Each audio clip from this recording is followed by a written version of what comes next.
Hi everyone, it's Jennifer Brewer. I'm the nurse specializing in wound ostomy and continence, and today I want to show my technique on how to apply a dressing to a amputated limb.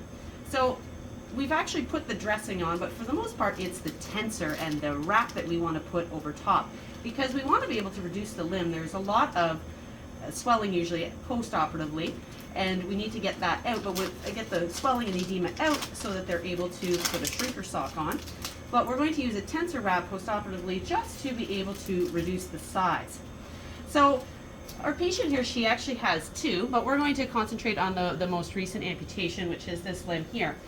Now, we want to be able to use a tensor that, again, if you have the Velcro ones, are a lot better than using the ones with the clips, because the clips can actually cause traumatic injury. So in applying it, we usually use two, but I'm going to start with the one today to show you. So again, we always want to go over top of the knee because we want to allow for the tension all the way through the limb and the amputation. So we're going to pull it across this way. We're going to lift up.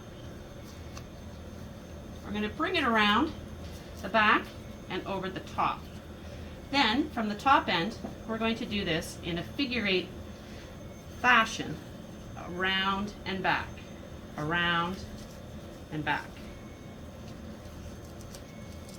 And then because we have the Velcro, it should end relatively the right spot.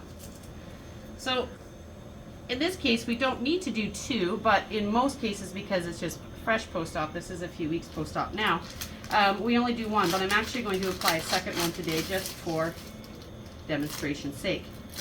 So again, you're going to do the exact same thing with it, where we're going to apply it through the top, and you're not going to put a whole lot of pull on it. You don't need to stretch it way out to here. This is what would be 100% stretch. This is about 50%, so about half. I'm even doing it about 25%. So we're holding it here, and lift up again, and run it all the way down the plantar surface, wrap around, and then figure 8 again. So crisscrossing all the way down. The other bits of patient teaching you can do is to let them know that they need to try to keep the limb as straight as possible so that they don't get any cord contraction at the bottom. And that when they are up in a wheelchair, that they're always on an amp board so that the limb is always out and nice and straight, because that's going to help them along their physio process. All right, hopefully you found that helpful. Like and subscribe.